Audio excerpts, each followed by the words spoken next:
بسم اللہ الرحمن الرحیم۔ السلام علیکم، کیپٹل ٹاک میں خوش آمدید۔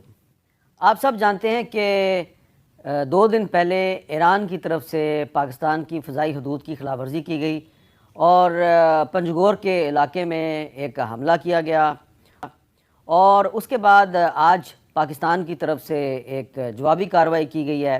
ایران کی طرف سے بھی جو دعویٰ کیا گیا وہ یہ تھا کہ ایک جیش العدل نامی ایک مسلح تنظیم ہے تو اس کے ٹھکانے پر حملہ کیا گیا، اور پاکستان کی طرف سے بھی یہی دعویٰ کیا گیا کہ بی ایل ایف اور بی ایل اے کے 2 ٹھکانے تھے اور ان ٹھکانوں پر ایران کی حدود کے اندر حملہ کیا گیا۔ تو پاکستان نے اب حساب برابر کر دیا۔ پاکستان کی طرف سے جو جوابی حملہ کیا گیا ہے یہ کیا بہت ضروری تھا، اس کی کیا ضرورت تھی؟ اور اب جب کہ ایران کے حملے کے جواب میں پاکستان نے حساب برابر کر دیا تو کیا اب دونوں ممالک کے درمیان ڈائلاگ شروع ہونا چاہیے یا یہ جواب الجواب کا سلسلہ جاری رہنا چاہیے؟ اور اس ٹینشن کا فائدہ جو ہے وہ کون کون اٹھا سکتا ہے؟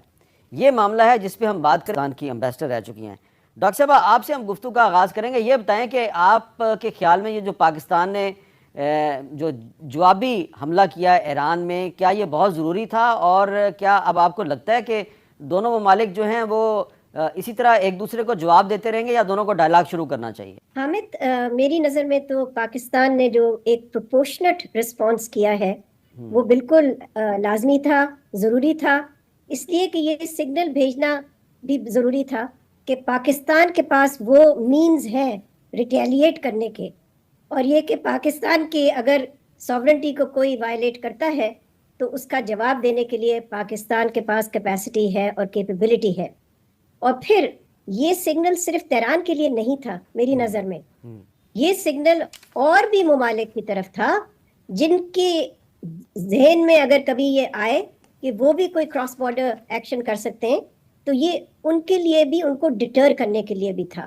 اچھا، لیکن میں یہ بھی سمجھتی ہوں کہ دیکھیں یہ ساری چیز شروع کس نے کی ہے؟ ظاہر ہے ایران نے کی ہے، لیکن اس وقت پاکستان نے اپنی جوابی کارروائی کے بعد میں سمجھتی ہوں کہ پاکستان کی طرف سے کم از کم یہ احساس ہے کہ ڈی ایسکلیشن کی ضرورت ہے، اور اب اگر ایران جو ہے پیچھے ہٹتا ہے اور ڈٹر ہو جاتا ہے، جو کہ امید ہے کہ ہو جائے گا، بیکاز پاکستان نے بہت کلیئرلی اپنی ایکشن سے یہ دکھا دیا ہے کہ it has the means to retaliate, تو پھر میں سمجھتی ہوں کہ جو آپ نے کہا حامد کہ دیر از روم فار ڈائلاگ، پھر ایک سپیس ضرور کھل جاتی ہے۔ دیکھیں یہ یاد رکھیں کہ پاکستان نے سفارتی تعلقات نہیں سسپینڈ کیے ایران کے ساتھ، نہ ہی ایران نے کیے ہیں، ٹھیک ہے۔